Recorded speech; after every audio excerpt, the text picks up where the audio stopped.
Subscribe करें और bell दबाएं ताकि कोई खबर रह न जाए।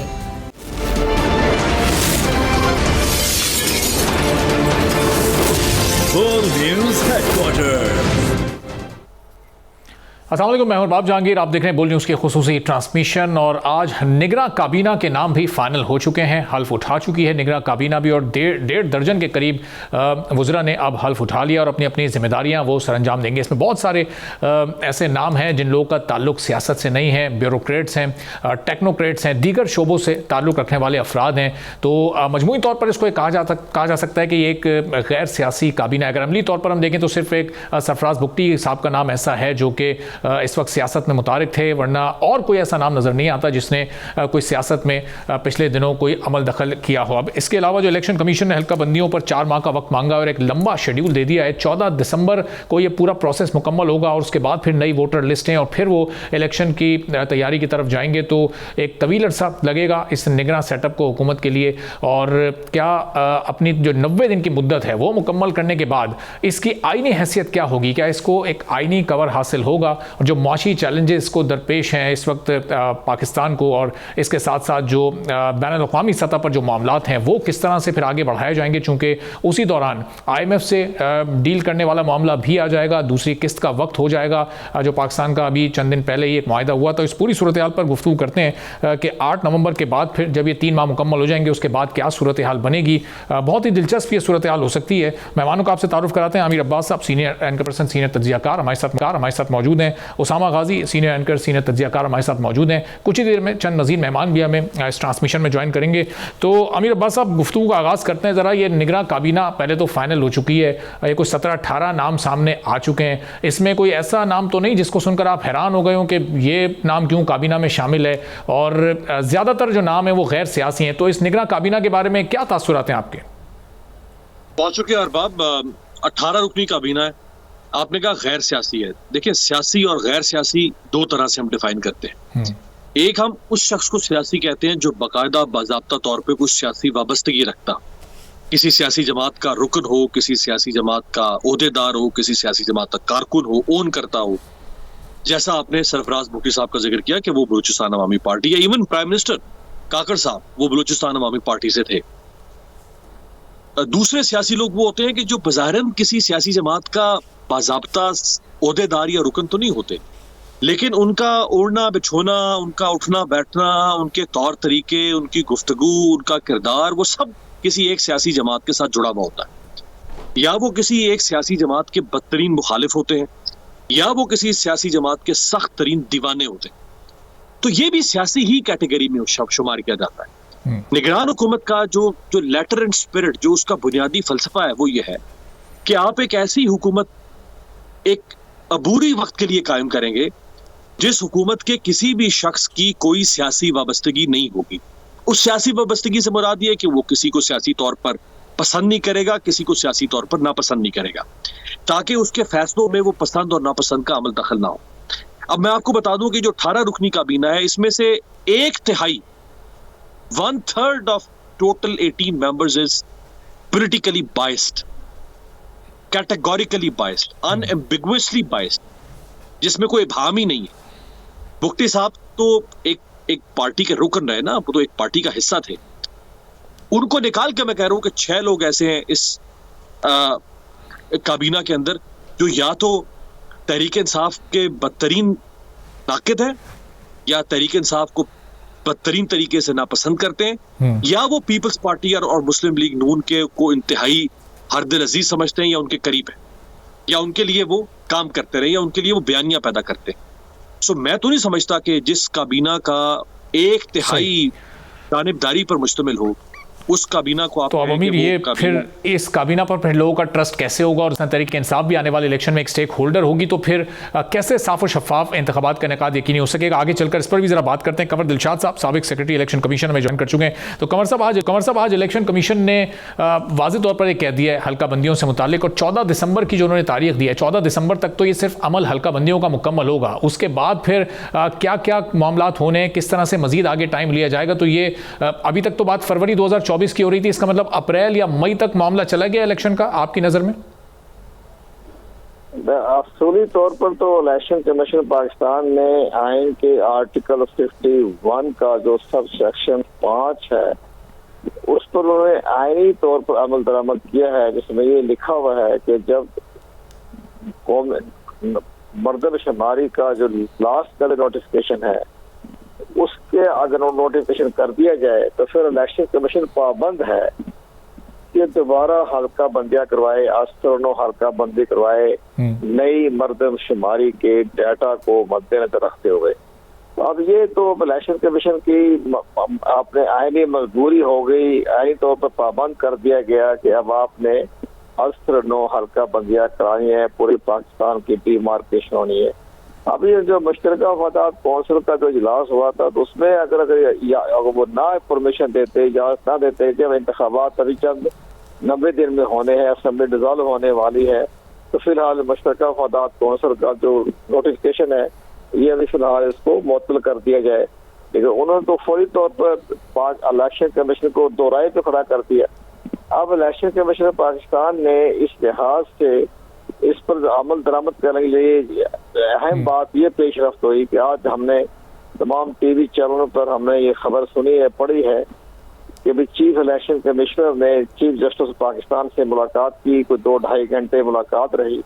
तो वहाँ लाजमी तौर पर ये सारे जो हैं हल्का बंदियां, सेंसस, आर्टिकल 51, आर्टिकल 218, आर्टिकल 224, ये तमाम मामला जो है वो गौर खोज किए होंगे। उन्होंने चीफ इलेक्शन कमीशन ने वो सारे साइड इफेक्ट भी ऑनरेबल चीफ जस्टिस पाकिस्तान को बताए होंगे। कमर साहब, जाहिर है कि उस मुलाकात की तो कोई तफसील निकल कर सामने आई नहीं, लेकिन अब ये बताइएगा कि 9 अगस्त को असेंबलियां तहलील हुई थी और अब जो 90 दिन की मुद्दत है नई हुकूमत, निगरां हुकूमत की, वो तो 8 या 9 नवंबर को जाकर पूरी हो जाती है। उसके बाद निगरां हुकूमत किस हैसियत में काम करेगी? क्या उसको कोई आईनी कवर हासिल होगा, यानी वो निगरां हुकूमत आईनी हुकूमत कहलाएगी?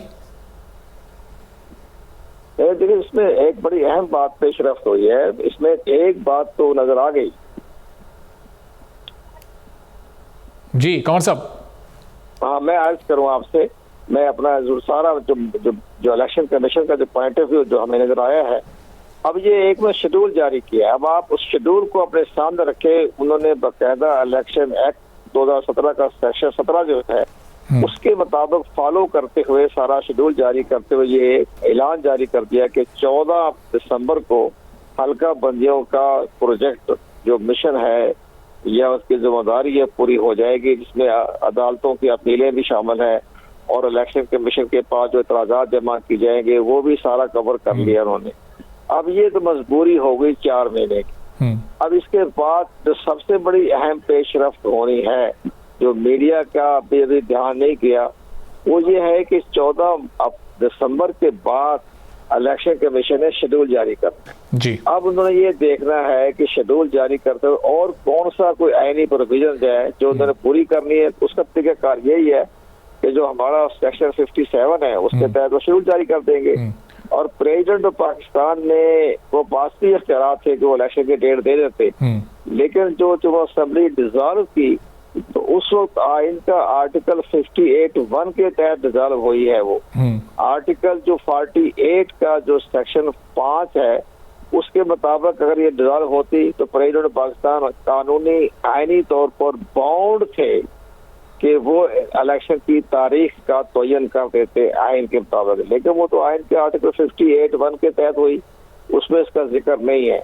ठीक है। अब अगर प्रेसिडेंट पाकिस्तान ने तो ज़ाहिर खामोशी इख्तियार करनी है, वो तो कुछ कर नहीं सकते। अब कमर साहब 14 दिसंबर को जो ये डेट देंगे, जो शेड्यूल, वो क्या फिर ये 90 दिन का शेड्यूल देंगे? ये सवाल मैं आपके सामने रखता हूँ, अगर आप साथ ही रहें। मुफ्ती किफ़ायतुल्लाह साहब भी जमीयत उलमा इस्लाम से हमें ज्वाइन कर चुके हैं। तो मुफ्ती साहब, इसका मतलब कि ये अब कम से कम मामला 6 महीने के लिए तो टल गया है। 14 दिसंबर तक तो हल्का बंदियाँ होंगी, फिर इलेक्शन कमीशन अपना शेड्यूल देगा, तैयारी फिर वो वहाँ से शुरू करेगा।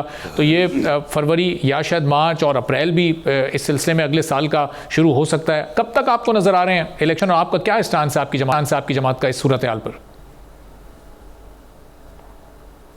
बिस्मिल्लाहिर्रहमानिर्रहीम। मुझे तो इनकी निगरान की नीयत पे शक ही लग रहा है। वो कहा जाता है ना कि दाल में काला है, तो काले की मिकदार थोड़ी हो और दाल ज़्यादा हो तो इस तरह कहा जाता है। लेकिन अगर पूरी दाल काली हो तो उसके लिए तो फिर नया मुहावरा देखना पड़ेगा। हम आइन के साथ चलेंगे और कानून के साथ चलेंगे। कुछ देखते हैं निगरान क्या करते हैं, इनको ये एहसास दिलाएंगे कि अब वज़ीर बाद में है, निगरान पहले है। जब आप कहते हो ना वज़ीर आज़म निगरान वज़ीर आज़म, तो निगरान का लफ्ज़ पहले आता है। आप मुस्तकिल वज़ीर आज़म नहीं हैं, कोई वज़ीर आला है तो वो निगरान वज़ीर आला है, निगरान का लफ्ज़ पहले आता है। ये इनको एहसास दिलाएंगे, नहीं तो फिर यहाँ अदालतें हैं, हम अदालत जाएंगे और उनको मजबूर करेंगे कि वो कम से कम दिनों के अंदर इंतखाबात कराएं। ये जो इन्होंने शेड्यूल दिया है वो तो 14 दिसंबर तक तो ये हल्का बंदियों में जाएंगे। ये 125 दिन हो गए। 125 दिन का माना ये कि आप 90 से भी 35 दिन आगे बढ़ रहे हैं। तो उसके बाद जब ये देंगे तो मौसमी हालात भी होते हैं, कोई खुदा न खासा वाक़या भी हो जाए, तो फिर तो ये बहाना बना कर और आगे जाएंगे। आप तो फरवरी का नाम ले रहे हैं, मुझे तो ये लगता है कि जिस तरह इनकी नीयतें और भी ज़्यादा ताख़ीर होगी। अच्छा, और ये काबिल मज़म्मत फ़ेल है। कोई ज़ी अक़ल आदमी, जमहूरियत पर यकीन रखने वाला आदमी और आइन के साथ इंसाफ करने वाला आदमी वो इसकी हिमायत नहीं कर सकता। और हमारी जमात भी कानून और आइन के मुफ्ती साथ साहब आपने ये कहा कि इस तरह गैर निगरान सेटअप की नीयत पर आपको शक है, तो ये जो इलेक्शन कमीशन तो आज़ादाना काम कर रहा है, ये निगरान हुकूमत के उनकी हिदायत पर तो नहीं काम कर रहा। और निगरान वज़ीर आज़म तो आप तमाम जमातों ने मिलकर वो नाम तजवीज़ किया, अनवारुल्लाह काकड़ साहब आए, आज उनकी काबीना भी सामने आ चुकी है। तो आपको उनकी नीयत पर क्यों शक है? इलेक्शन कमीशन ने क्या उनकी हिदायत पर अमल करते हुए शेड्यूल दिया है? मुझे ये शक इसलिए है ना कि जिस तरह की नामजदगियाँ हो रही हैं तो वो नामजदगियाँ से अंदाज़ा लगता है ना कि किस किस्म के आदमियों को सामने लाया जा रहा है। अच्छा, और इधर से एक बहाना भी पकड़वा दिया गया एमक्यूएम के मुतालबे पर कि भैया आप पहले इस सेंसस को मतलब शुमारी और हल्के बंदी यानी इसको इस तरह गिना जाए। और इलेक्शन कमीशन ने ये कहा कि हम 14 दिसंबर तक हल्के बंदी में जाएंगे। तो फिर 14 दिसंबर से पहले इलेक्शन होना चाहिए ना, 90 दिनों के अंदर। तो ये शक तो आ जाता है कि इधर लोग भी आ रहे हैं सियासी किस्म के और उनकी भी गैर जानबदारी पर शक है, इधर इलेक्शन कमीशन भी ऐसा कर रहा है। तो लग रहा है कि एक मुकम्मल प्लानिंग है इलेक्शन को पीछे करने की, तो शक तो आएगा। अच्छा, वो शक आएगा, उसका मैं इज़हार कर रहा हूँ। सही। तो अब ये आपने कहा कि जो नामजदगियाँ हुई हैं, अब ये कौन सी नामजदगियों पर आपको एतराज़ है? मुफ्ती साहब मैं आपकी तरफ वापस आता हूँ, ज़रा अमीर अब्बास के सामने सवाल रखते हैं। तो अमीर साहब जो गुफ्तगू आप कर रहे थे इब्तिदा में कि वो कोई 5-6 नाम ऐसे हैं जिनकी बड़ी सियासी बाइसनेस है, तो मुफ्ती साहब को भी और इनकी जमात को भी ज़ाहिर है इस निगरान सेटअप पर शक है और अपने शकूक और एतराज़ात उन्होंने और इख्तिलाफात अपने बता दिए हैं। अब आपको ये क्या लग रहा है, ये निगरान हुकूमत क्या चाहती है कि अभी आ गए पावर में तो यही चलते रहें और लंबे समय तक इंतखाबात ना हो, या फिर ये ज़रूरत थी, एक आइनी ज़रूरत थी, चूंकि इलेक्शन कमीशन आइन के तहत बॉन्ड हो चुका था और उसको ये काम करना ही था? देखिए 2013 के इलेक्शन नए मर्दमशुमारी पर नहीं हुए, 2008 के इलेक्शन नई मर्दमशुमारी पर नहीं हुए, 2017 में जाके मर्दमशुमारी हुई, 2007 में मर्दमशुमारी होना चाहिए थी अरबाब, नहीं हुई, 2008 के भी बगैर मर्दमशुमारी के हुए, 2013 के भी बगैर मर्दमशुमारी के हुए। ये किस आइन कानून की बात करते हैं आप? इसको जहां आपने कहीं कोई रखना डालना हो वहां आप आइन खड़ा कर देते हैं, जहां आपको आइन सूट नहीं करता वहां आप उठा के आइन को दीवार पर दे मारते हैं और निकल जाते हैं फाड़ के। करवाते ना 2007 में फिर मर्दमशुमारी, 2013 से पहले करवा लेते, नहीं करवाई। तो अगर वो दो इंतखाबात बगैर मर्दमशुमारी के हो सकते थे तो ये भी तो इंतखाब बगैर मर्दमशुमारी के हो सकता था। लेकिन अगर बगैर मर्दमशुमारी के होता तो आपको 60 दिन में करवाना था, फिर आपको 90 दिन में करवाना था, फिर आप आगे खींच नहीं सकते थे 4 महीने। अब आपको 4 महीने खींचने का जवाब चाहिए था, वो जवाब आपको दे दिया मर्दमशुमारी मंजूरी ने। अगर ना होती मर्दमशुमारी, अच्छा कौन सी ऐसी सियासी जमात है जो खुद ये चाहती है कि 7 महीने इलेक्शन ना हो? सियासी जमात तो ये चाहेगी ना कि वो फौरन हुकूमत से निकले और फौरन अगला इक़्तिदार ले। हमारे सियासतदान तो जिस तरह मछली पानी से बाहर तड़पती है, ये इक़्तिदार से बाहर तड़पते हैं। ये लड़ भिड़ के तो इक़्तिदार छीनते हैं, ये टेंटे दबा के तो इक़्तिदार छीनते हैं। ये इक़्तिदार छोड़ दें 7 महीने के लिए? कैसे छोड़ दिए इन्होंने 7 महीने के लिए इक़्तिदार? 7 महीने तो यानी 7 महीने तो आज इलेक्शन कमीशन ने कह दिया ना कि 4 महीने मर्दम इसके हल्का बंदियों के, उसके बाद 60 से 90 दिन में इंतखाबात।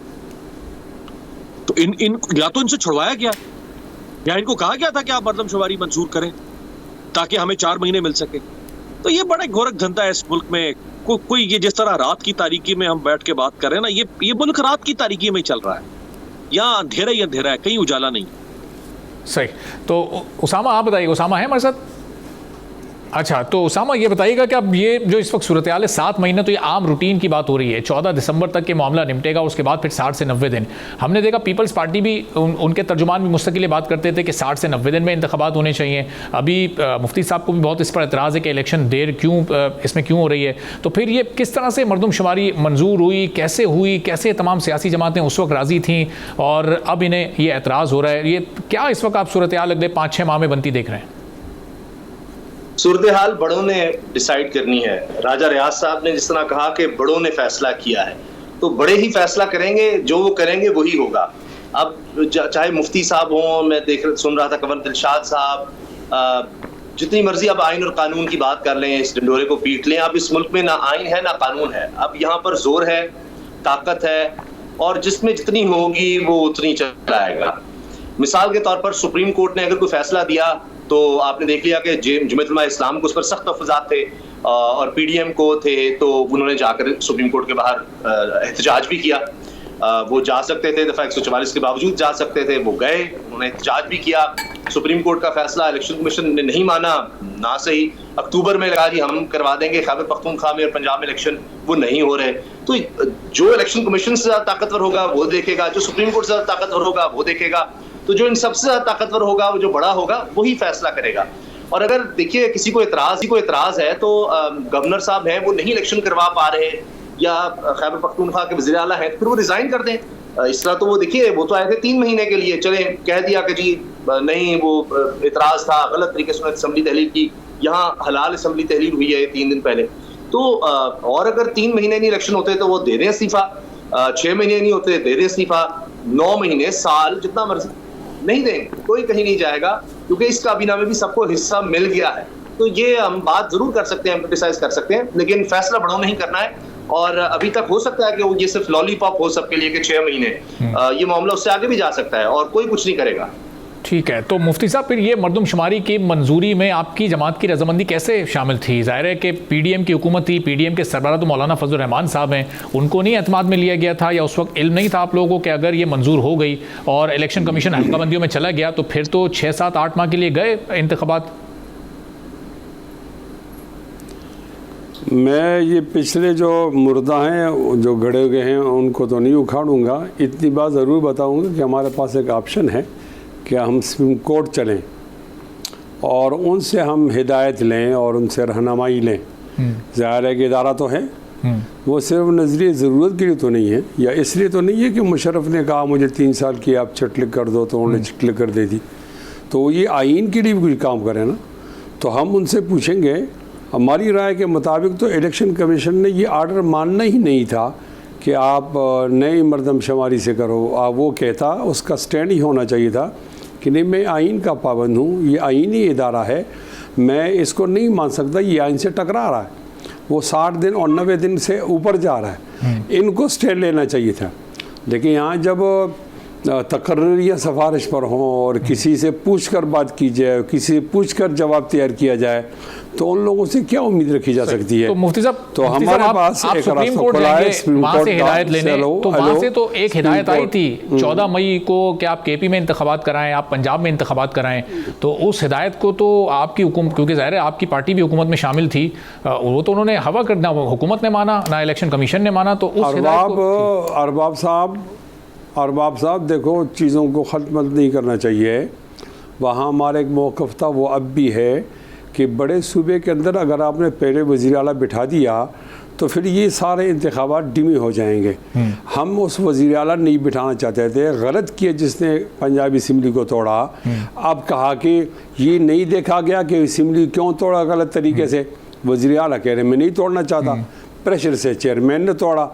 अब उसको नहीं देखा तो हमने कहा एक हादसा हुआ है कि जब बंगाल में इंतखाबात हुए और उनकी बात नहीं मानी गई तो पाकिस्तान टूट गया। अब दोबारा वो एक्सरसाइज नहीं करनी चाहिए। वहाँ तो एक जवाज़ मौजूद था, यहाँ तो कोई जवाज़ मौजूद नहीं है। हमारा ये ख्याल था कि एक दिन के अंदर इलेक्शन हो जाए, ये मुल्क के लिए ठीक है, ये जमहूरियत के लिए ठीक है और इससे कोई साइड इफ़ेक्ट नहीं होगा। वहाँ हमारा मौक़िफ़ था और अब भी है। उसको बहाना बनाकर इसको तवालत तो नहीं दी जा सकती ना। अब कोई ऐसी चीज़ नहीं है। इन लोगों को 90 दिन के अंदर इंतखाब करना चाहिए। 90 नहीं कर सकते तो 10 दिन ले लें, आप ये कह रहे हैं कि वो उस वक्त एक बड़े सूबे में वज़ीर आला आकर बैठ जाता तो फिर आने मुल्क के दीगर हिस्सों में या मरकज़ में शायद उसका असर पड़ता। लेकिन कल अगर आपने राना सनाउल्लाह साहब की गुफ्तगू सुनी हो जिसमें उन्होंने कहा कि हम तो मई में इंतखाबात में जा रहे थे, लेकिन एक प्रेस कॉन्फ्रेंस हुई और उसमें फिर हमारी हुकूमत को धमकी दी गई, तो फिर हमने कहा कि अब हम नहीं जाएंगे इंतखाबात में, और हमने उस फैसले से फिर सारी जमातों को एतमाद में लिया। तो राना साहब के उस बयान को फिर आप उसकी तरदीद करेंगे कि वो सूरत हाल पैदा हुई थी या नहीं हुई थी? राना साहब फिर क्यों ये गुफ्तगू कर रहे हैं? राना साहब की गुफ्तगू तो मेरे सामने नहीं है। बहरहाल हर एक जमात का अपना एक मौक़िफ़ होता है, लेकिन जब इज्तिमाई फ़ैसला होता है तो हर एक आदमी फिर अपना मौक़िफ़ नहीं बताता, फिर वो इज्तिमाई फ़ैसले को लेकर चलता है। इत्तेहाद के तो ये आदाब हैं। खैर, मैं कहता हूँ उस वक़्त एक मज़बूत जवाज़ मौजूद था कि 14 मई को इंतखाबात नहीं हो सके। उसको एक मज़बूत जवाब, हम रिस्क नहीं ले सकते पाकिस्तान की सालिमियत पर। अभी तो कोई ऐसा बहाना और जवाज़ है नहीं। अब इस लोग लिंगारान क्यों कर रहे हैं, मज़ीद तूल क्यों दे रहे हैं, इनके लिए क्या जवाज़ है? तो ये निगरान हैं, ये वज़ीर आज़म थोड़े ही हैं। लिहाजा ये अपना काम करें, माहौल बनाओ, इलेक्शन कराएं। सही। तो अमीर, अब ये मौलाना साहब जैसे चाहते हैं कि सुप्रीम कोर्ट जाएं, वहाँ से हिदायत लें। अब आज इलेक्शन कमीशन के चीफ तो पहले ही मुलाकात कर चुके हैं चीफ जस्टिस साहब से। अब वो उस मुलाकात से मुताल्लिक कुछ डिटेल सामने आए तो पता चले उनकी क्या बात हुई है। तो सुप्रीम कोर्ट अगर कोई जमात जाती है, वहाँ से कोई हिदायत मिलती है, तो फिर उसकी भी क्या कानूनी हैसियत होती है? चूँकि हम 14 मई वाली मिसाल सामने रखें, क्या सूरत हाल बन सकती है अगर कोई सियासी जमात इस फैसले के खिलाफ जाती है सुप्रीम कोर्ट में? अरबाब, मुफ्ती साहब फरमा रहे हैं, मैं 10 बस्ता इख्तलाफ करूंगा मुफ्ती साहब से। वो फरमा रहे हैं कि पंजाब और खैबर पख्तूनख्वा पे हमारा मौक़िफ़ ये था और हमने कहा कि इलेक्शन ही होना चाहिए। इनका मौक़िफ़ मुकद्दम था या आइन में लिखी हुई बात मुकद्दम थी? आइन में तो कहीं किसी का मौक़िफ़ नहीं लिखा हुआ था। आइन में तो वाज़े सरियन बिला मशरूत लिखा हुआ था कि अगर असम्बलियाँ वज़ीर आला या वज़ीर आज़म तोड़ दे तो 90 दिन में इंतखाबात होंगे उस असम्बली में। तो इनका मुकद्दम आइन पर हावी हो गया, इनका मौक़िफ़ आइन पर भारी हो गया, आइन पर मुकद्दम हो गया। ये तो कोई बात ना हुई। अगर इनके मौक़िफ़ में इतनी ताकत है कि वो आइन को भी एक तरफ रख सकता है, तो फिर कल को मुझे भी ये हक दे दें कि मेरा मौक़िफ़ भी आइन पर हावी हो जाए, आपका भी अरबाब आइन पर हावी हो जाए। उसामा बैठे हैं, वो कह रहे हैं मेरा मौक़िफ़ ये, मैं आइन पर हावी। ये तो कोई, आपने आइन बनाया क्यों था कि हम में से जिसका जो भी मौक़िफ़ है, मेरा नाक इधर, आपका नाक उधर, किसी का नाक उधर, हम सब इस आइन की लकीर, ये सिरात मुस्तकीम थी ना, इस लकीर भी हमें सीधा रखेगी इंसानों की तरह। हमने कहा नहीं, ये हम अपने मौके पर चलेंगे। तो ये एक तो ये को बात ना हुई।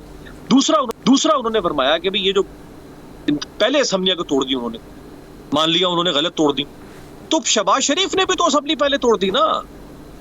2 दिन असम्बली पहले तोड़ना वो हलाल, और 3 महीने या 4 महीने पहले तोड़ देना हराम कैसे हो सकता है? मुराद अली शाह ने असम्बली पहले को तोड़ दी, अब्दुल कुद्दूस बजिंजो ने असम्बली पहले को तोड़ दी। उनकी असम्बलियां तोड़ना हलाल, पीटीआई की असम्बलियां तोड़ना हराम। कोई एक उसूल तो बना लेना हम इस मुल्क में, खुदा के लिए किसी एक उसूल पर हम बहस करें ना। पसंद नापसंद पे तो कोई बहस नहीं हो सकती है। सही। चलें, अब ये सवाल ज़रा उसामा के सामने, इस वक्त चूंकि ब्रेक की तरफ जाना है, वक्त थोड़ा है, तो उसामा का मौक़िफ़ वाज़ेह तरीके से नहीं आ सकेगा। तो ब्रेक के बाद उसामा इस पॉइंट को आपके सामने रखते हैं कि पाकिस्तान तहरीक इंसाफ ने उस वक्त असेंबली तोड़ी, अभी दीगर सूबों में जब टूटी, तो फिर क्यों ये इस वक्त एक तज़ाद PDM की जमातों का सामने आ रहा है? और अब इस पर अगर कोई जमात अदालत जाती है तो वहाँ से फिर क्या हिदायत मिल सकती है, और हिदायत मिलती भी है तो उस पर अमल होता भी है नहीं? एक ब्रेक के बाद शुरुआत करते हैं। World News Headquarters.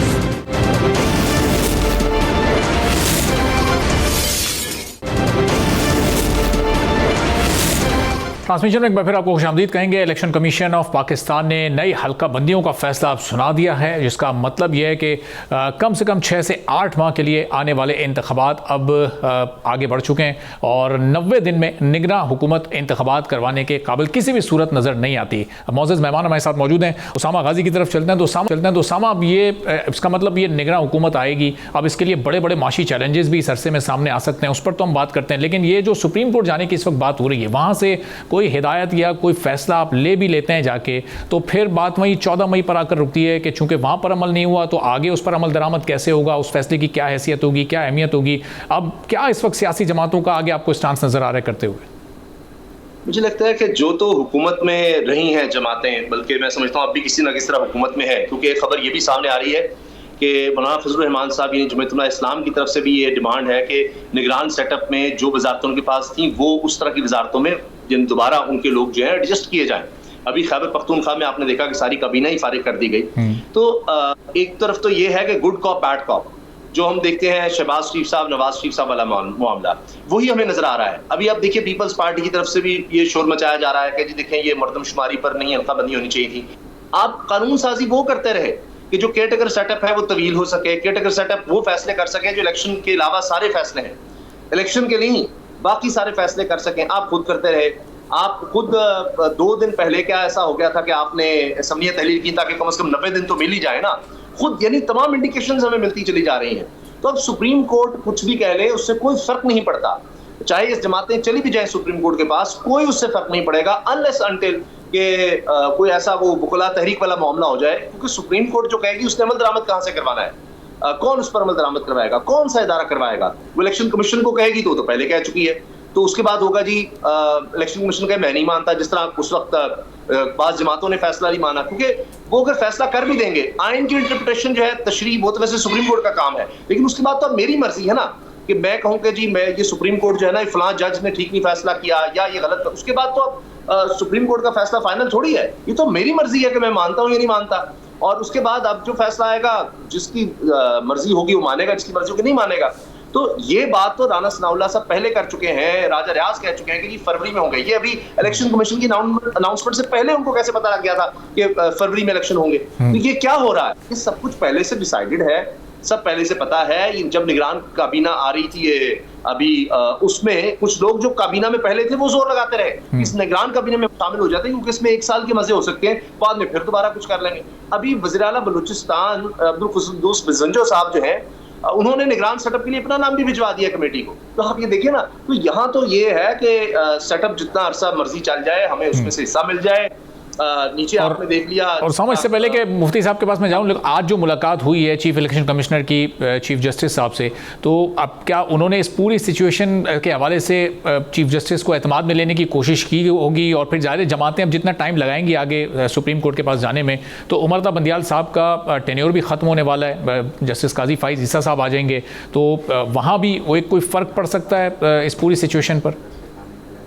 अब तो ये जो भी मामलात होंगे काजी फाइज से सबके टेन्योर में ही होंगे, क्योंकि ये तो 1 महीने से भी कम का वक्त रह गया। अभी कोई केस फाइल होता है वो कब डिसाइड होता है, इतनी जल्दी तो मुझे नहीं लगता डिसाइड होगा। तो लिहाजा उमर बंदियाल साहब ने अपना जोर लगाकर शायद देख लिया है, अब उनके जाने के दिन है, तो मुझे नहीं लगता वो इसमें कुछ करेंगे। उन्होंने इलेक्शन कमीशन ने भी शायद उनको बता ही दिया होगा कि जी ये बड़ों का फैसला है, तो अब आप कुछ इस पर कर नहीं सकते, तो लिहाजा आप करें, इसको देखें। और क्योंकि टाइमिंग बड़ी अहम है, तो उस मुलाकात के बाद ये अनाउंसमेंट होती है। मुझे तो ये इलेक्शन डिले होते नजर आ रहे हैं। डिपेंड करता है कि अगर मैंने वो जिस तरह अर्ज किया कि अगर काजी फाइज साहब आते हैं वो इस पर कोई फैसला देते हैं, उसमें फिर वकला और फिर पब्लिक शामिल हो जाती है, कोई जिसका चांस कम है, जिस तरह हमने देखा है अभी लोगों की गिरफ्तारियां देखी हैं, घरों तक छापे देखे हैं, तो एक लोगों में बिठा दी गई है ना धाक कि आप कोई प्रोटेस्ट का कोई सोच भी नहीं सकता।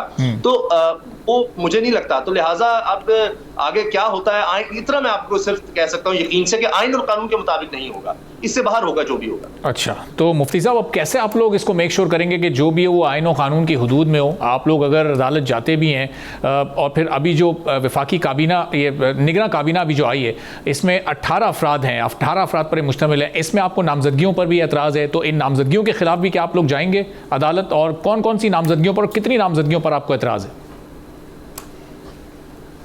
नहीं, ऐसा नाम लेना तो ठीक नहीं है, लेकिन या तो इनको तमाम जमातों की मुशावरत से होना चाहिए, और या ये बिल्कुल ही गैर जानिबदार लोग हों और कोई सियासी आदमी ना हो, नीमे दरून नीमे बैरून नहीं होना चाहिए।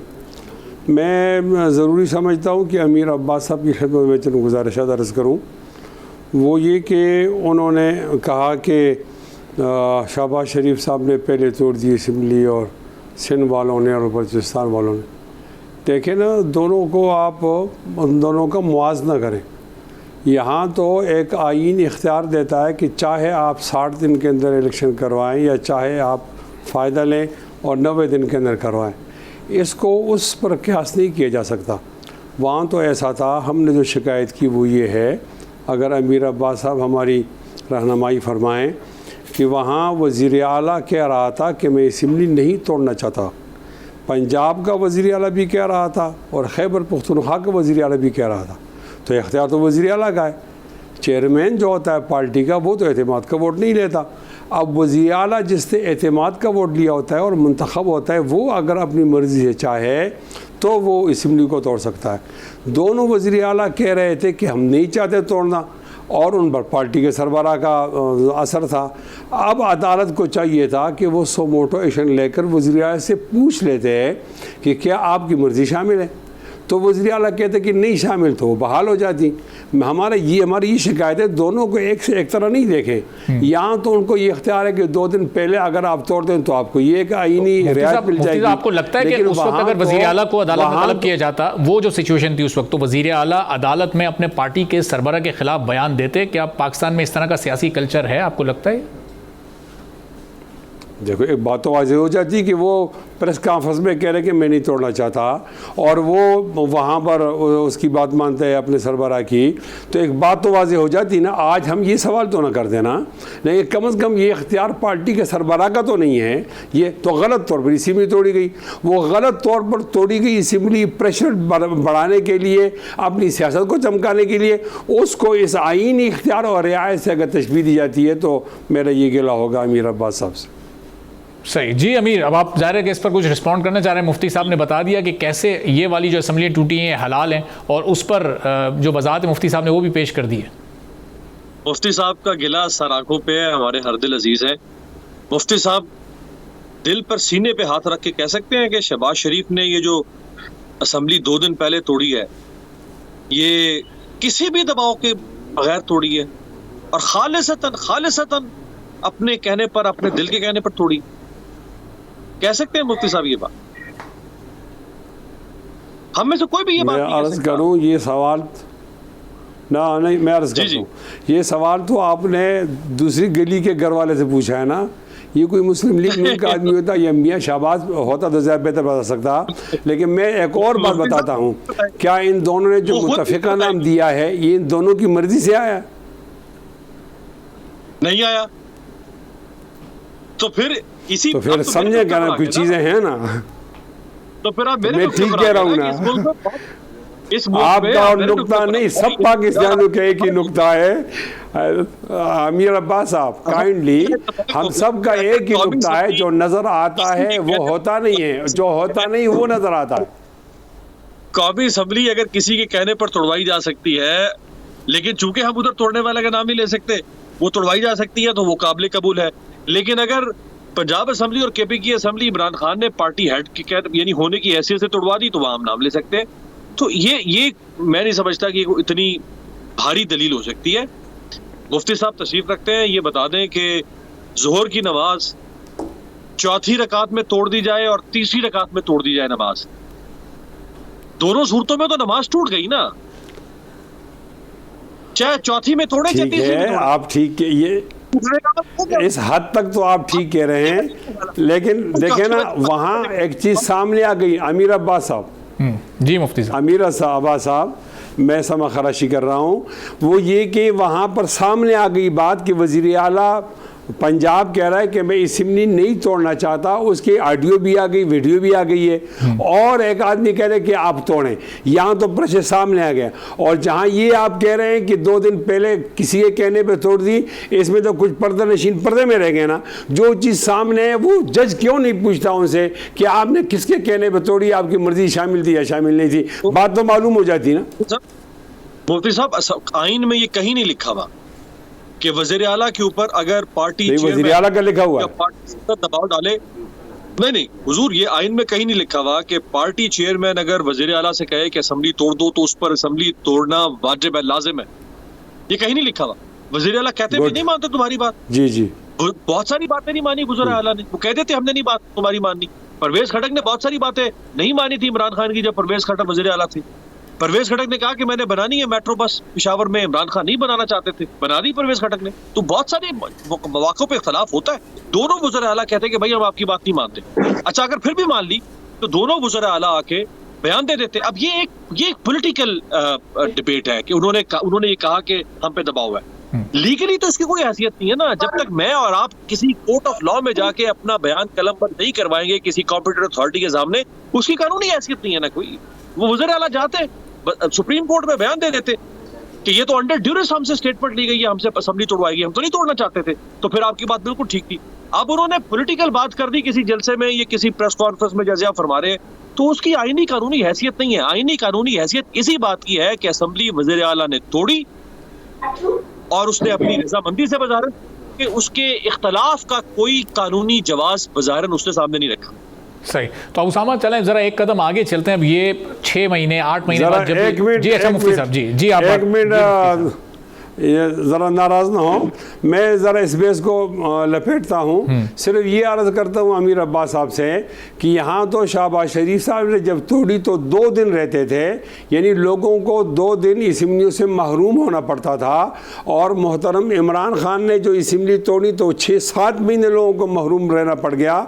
मेरे ख्याल में वो जुर्म ज़्यादा है, लेकिन अगर आपकी उनसे मोहब्बत है और आप ऐसा नहीं कह सकते तो फिर मैं इस पर जोर नहीं देता। मुफ्ती साहब 6-7 महीने तो आप लोगों ने कर दिए ना। वो तो आइन में लिखा हुआ था कि असेंबली टूटेगी तो 90 दिन में इंतखाबात होंगे, आपने इंतखाबात नहीं होने दिए, तो अब 6-7 महीने तो हो गए ना। ये 6-7 तो वो न तोड़ता ना, वो न तोड़ता या जज उसको बहाल कर देता। नहीं चलें अब मुफ्ती साहब अमीर अब्बास ज़रा थोड़ा सा ये आगे चलते हैं कि अब ये जो निगरां आई है, अब इस पर आप देखें कि अभी मुफ्ती साहब के भी एतराज़ात हैं, अमीर अब्बास ने भी ये कहा कि 5-6 नाम इसमें ऐसे हैं कि जो बड़े पॉलिटिकल बाइस हैं। तो सामा अब ये जब भी इंतखाबात होते हैं 6 महीने बाद, 7 माह बाद, 8 माह बाद, तो फिर आहिस्ता आहिस्ता भी जमातों के मुख्तलिफ सियासी जमातों के इस काबीना पर एतराज़ात जब सामने आएंगे तो फिर साफ शफाफ इंतखाबात का इनेकाद कैसे यकीनी बनाया जा सकेगा। फिर इस निगरां काबीना पर तो अभी से ऐसा नज़र आ रहा है कि आज अभी 24 घंटे नहीं गुजरे, चंद घंटे हुए हल्फ उठाए हुए, और एक जमात के एतराज़ात सामने आ गए, कल दूसरी जमात भी एतराज़ करेगी। हो सकता है जिन जमातों की तरफ से ये लोग हैं वो भी एतराज कर रहे हो कि जी ये इलेक्शन हो क्यों नहीं रहे। लेकिन ये तो अभी से देखिए कंट्रोवर्सी नजर आ रही है हमें मुसलसल, और राजा रियाज साहब तो साफ कहते हैं। इसके अलावा नून लीग के, वैसे राजा रियाज साहब और नून लीग में भी फर्क इतना नहीं है, आहिस्ता शायद आ जाए, क्योंकि वो तो कहते हैं मैंने नून लीग की टिकट पे इलेक्शन लड़ना था, अभी उनके ख्यालात फर्क है। तो वो तो कहते हैं कि बल्ला होगा ही नहीं, तहरीक इंसाफ होगी ही नहीं इलेक्शन में। इसके साथ साथ आप देखिए कि साबिक वज़ीर आला खैबर पख्तूनख्वा परवेज खटक साहब कह चुके हैं कि उनको यकीन दिलाया गया है कि तहरीक इंसाफ ने नहीं होना, इसीलिए उन्होंने फिर अलग party Tehreek Insaf parliamentarian announce की है। तो आप मुझे बताएं कि फिर क्या इलेक्शंस होंगे? ये तो साफ कहा जा रहा है, नून लीग की डिमांड है कि ये नहीं होंगे। अब देखिए राना सनाउल्लाह साहब कह रहे हैं कि 0 रिस्क हो चुका है मियां नवाज शरीफ साहब के लिए, गारंटी मिल चुकी है मियां नवाज शरीफ साहब को, सारे मामला तय हो गए हैं। तो यहाँ वो ये नहीं कह रहे कि हम अदालत जाएंगे, वो कह रहे हैं गारंटी मिल गई है, सब कुछ हो गया है, बस वो आएंगे तो इलेक्शन कैंपेन होगी। तो यहाँ तो ये हो रहा है, बंद कमरों में फैसले, डील शील होती है, उसी के तहत बाहर जाते हैं, उसी के तहत वापस आते हैं, उसी के तहत इलेक्शन होने हैं। शहबाज शरीफ साहब कह रहे हैं मैं 30 साल से तारा हूं, तो उन्होंने आगे भी तारा ही रहना है।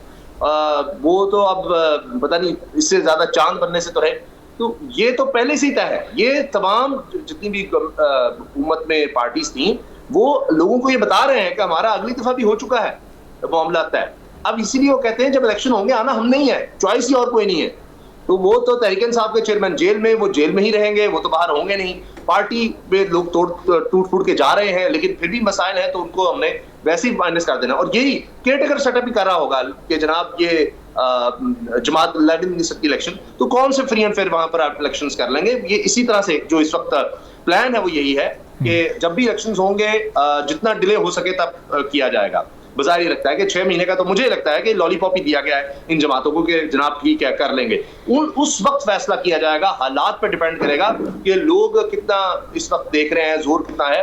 तो वरना तो यह है कि जब तक मईशत में कोई बेहतर नहीं आ जाती, ट्रैक पर नहीं आ जाती, इसीलिए लाए गए हैं ये लोग। आपको काबीना की जो फॉर्मेशन है उससे भी लग रहा है और उनके बयान से लग रहा है कोई बंदा इलेक्शन की बात नहीं करेगा। वजीर आजम ने आते ही, निगरान वजीर आजम ने क्या इजलास बुलाया, उन्होंने कोई एक बात किया तब इलेक्शन के लिए कि हम इसलिए आए हैं, हमारा मैंडेट इलेक्शन तक है, हम इलेक्शन करवाएंगे, नहीं, उन्होंने इकोनॉमी का बुलाया। तो अगर इकोनॉमी थोड़ी सी संभलने लगी तो फिर मामला आगे जाएंगे, बिगड़ गई तब भी हो सकता है कि अच्छा भी और वक्त चाहिए, हम इसको थोड़ा सा बेहतर कर लें। तो समझ जरा फिर ये क्या इकोनॉमिक इंडिकेटर्स इस वक्त ऐसे आपको कहीं बेहतरी की जानिब दिखाई दे रहे हैं? अभी तो आते ही जो उन्होंने पहला फैसला किया वो 17-17.5 रुपए पेट्रोल की कीमत में बढ़ाने का किया, अभी आगे भी कोई हालात तो ऐसे बेहतर नहीं नजर आ रहे। अभी IMF के साथ जब दूसरी डील आएगी उसके बाद फिर एक महंगाई का तूफान आएगा, डॉलर मुस्तकिल ऊपर जा रहा है, तो ये कौन सी इकोनॉमिक बेहतरी लाने की कोशिश कर रहे हैं? बहुत अच्छा सवाल है अरबाब। बिल्कुल भी नहीं। माहिर माशियात इस पर बेहतर बता सकते हैं। जिन हालात में पाकिस्तान चला गया है, ये मुसलसल अदम इस्तेहकाम की वजह से कि एक गवर्नमेंट गिरती है, दूसरी गवर्नमेंट आती है, अच्छा उसको पता है हमारे पास सिर्फ 1.5 साल है, पहले वो सोचते हैं नहीं इमरजेंसी लगा के हम कुछ वक्त गुजार लें, उनको बताया जाता है नहीं नहीं जनाब आप निकले यहाँ से, आपको दोबारा बारी दे दी जाएगी, अभी तो आप जाएं। तो ये इतनी इंस्टेबिलिटी है। आप मुझे बताइए कि जिस गवर्नमेंट का ये नहीं पता कि वो 6 महीने है, वो 1 साल है, वो 1.5 साल है, और वो पब्लिक रिप्रेजेंटेटिव नहीं है, उस मुल्क खुद डिसाइड किया, उस रियासत ने, उस कौम ने, कि इसके मुताबिक गवर्नमेंट होगी, उसके मुताबिक ही नहीं है, वो आइन में जो लिखा हुआ है, वो लोगों की वोट से नहीं आई हुई। डील करेगा। वक्त चूंकि कम है, मुफ्ती साहब से भी एक क्लोजिंग रिमार्क्स मिले। मुफ्ती साहब, ये आपको लगता है कि यही काबीना अगर बरकरार रही जिस पर आपको एतराज़ है, तो साफ शफाफ इंतखाबात का इनेकाद यकीनी हो सकेगा, चाहे वो 6 माह बाद हो, 8 माह बाद हो, जब भी होते हैं? आपका ट्रस्ट होगा इस काबीना और इसके कराए हुए इंतखाबात पर? मैं एक शेर कहता हूँ, इरादे बांधता हूँ, सोचता हूँ, तोड़ देता हूँ, कहीं ऐसा ना हो जाए, कहीं ऐसा ना हो जाए। अगर बावजूद इसके कि कुछ लोगों पर सियासत का दब्बा है और अगर वो अपनी गैर जानिबदारी अमलन साबित करे, तो फिर इस बात का इम्कान मौजूद है कि गैर जानिबदार और शफाफ इंतखाबात हो जाएँ। और अगर वो किसी ख़ास एजेंडे पर आए हैं तो फिर माफ़ कीजिए, ये ख्याल अस्तो महाल अस्तो जुनू। चलें, बहुत बहुत शुक्रिया। मुफ्ती किफ़ायतुल्लाह साहब JUI से हमारे साथ मौजूद थे, अमीर अब्बास साहब हमारे साथ मौजूद थे, उसामा गाजी सीनियर एंकर पर्सन, सीनियर तज्ज़ियाकार मौजूद थे। तमाम मौजूद मेहमानों का बहुत शुक्रिया। और जाते जाते एक बड़ी खौफनाक स्टोरी और कुछ ऐसे हक़ाइक़ जो कि आपके सामने रखना ज़रूरी है। पड़ोसी मुल्क भारत से, नरेंद्र मोदी के भारत में इस वक्त एक गाय की अहमियत ज़्यादा है और इंसानी खून बहुत सस्ता हो गया है। गुज़िश्ता 8-9 सालों की जो एक रिपोर्ट शाये हुई है, उसमें तकरीबन 850 मुसलमानों को गाँव रक्षक ब्रिगेड ने शहीद किया है। ये वो ब्रिगेड है जो कि नज़र रखती है और गांव के जो गाय है इस वक्त भारत में, उनकी ज़्यादा हिफाजत की जाती है बनिस्बत इंसानों के, और इंसानों से, जानवरों से भी बदतर सलूक किया जा रहा है, ख़ासतौर पर मुसलमानों से। और उनके लिए इस वक्त वहाँ पर ज़िंदगियाँ गुजारना मुश्किल हो गया। ना सिर्फ मुसलमानों के लिए मुश्किल हुआ, बल्कि भारत में इस वक्त यौम आज़ादी के मौके पर जो दलित हैं, जो नीची ज़ात के लोग हैं, उनके लिए भी बड़ी ही मुश्किल हुई। और वहाँ पर ख़वातीन को जिनसी तशद्दुद का निशाना बनाया गया, उनकी इज़्ज़तों को तार-तार किया गया। ये सूरत हाल है भारत में और ये है नरेंद्र मोदी का असल भारत। आने वाले दिनों में इस पर मजीद भी बात करते रहेंगे। आज की ट्रांसमिशन से इजाज़त दीजिए, अल्लाह हाफ़िज़।